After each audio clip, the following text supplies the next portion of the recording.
नमस्कार, मैं नुत त्रिपाठी। आज आपको मैं बताने जा रहा हूँ कि आउटसोर्स कर्मचारियों का मानदेय बढ़ोतरी 1 अप्रैल और 7 अप्रैल के बीच होने जा रही है। आउटसोर्सिंग कर्मचारियों को खुशहाली मनानी चाहिए। उनके घर में कहीं न कहीं एक नई होली और नई दिवाली आ रही है। आउटसोर्स में काम करने वाले जितने भी कर्मचारी थे, उनके शोषण इतने ज़्यादा थे कि यदि उन्होंने 10,000 का काम किया तो ठेकेदार कहीं 5,000 देते थे, तो कहीं 6,000 देते थे। अब उनके लिए आराम ये हो चुकी है कि अब आपको सरकार सीधे 15 से 20,000 रुपये आपके खाते में ट्रांसफ़र करेगी। निगम का गठन लगभग लगभग हो चुका है। कुछ दिन कुछ पल बचे हैं। आउटसोर्स कर्मचारियों, आपकी तो बल्ले बल्ले हो गई। योगी जी ने आपको ऐसा तोहफा दिया जो आप कभी उम्मीद भी नहीं कर सकते थे। मैं ये जानता हूँ कि कहीं न कहीं योगी सरकार संविदा कर्मियों को भी आलीशान तोहफा देगी, लेकिन कब देगी, कब नहीं देगी, इसका कोई अता-पता नहीं है। सरकार ने वादे तो बड़े-बड़े कर दिए, बहुत सारी चीज़ें बोल दी। अब उस वादों में कितनी दम है, ये भी कहा नहीं जा सकता।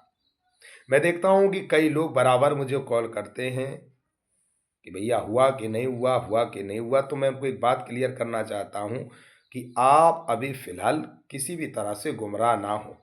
यदि किसी जगह पर आपको ये बोला जाता है कि संविदा कर्मियों का मानदेय बढ़ रहा है या बढ़ गया है, तो ऐसी खबरों से सावधान आपको होना पड़ेगा, क्योंकि अभी संविदा कर्मियों के लिए कोई भी अपडेट हमें नहीं मिल पा रहा है और ना ही अभी कोई डेट क्लियर हो रही है।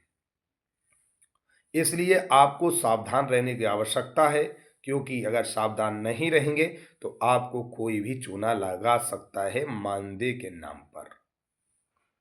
प्यारे मित्रों, मैं इसीलिए आप लोगों से हमेशा एक बात कहता हूं कि आपके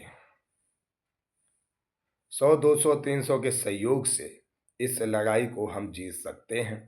इसलिए कोशिश हमेशा यही करना कि ये 100, 200, 300 के चक्कर में अपने आप को गड्ढे में मत डालना।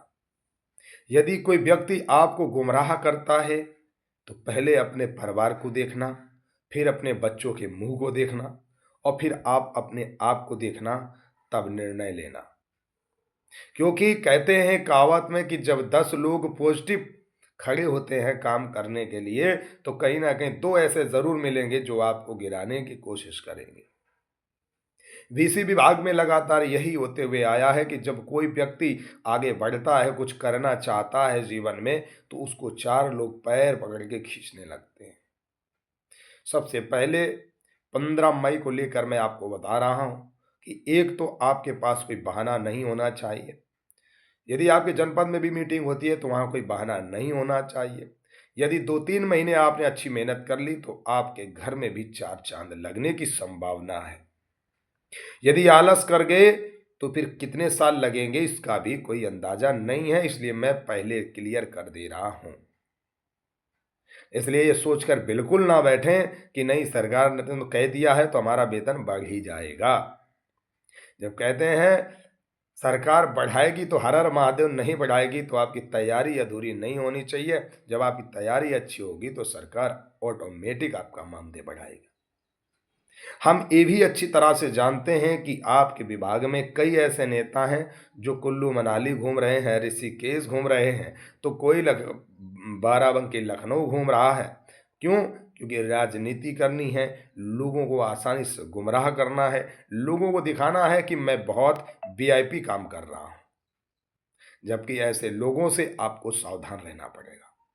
ये वही ऐसे लोग हैं जिन्होंने जीवन भर आपको गुलाम बना के रखा।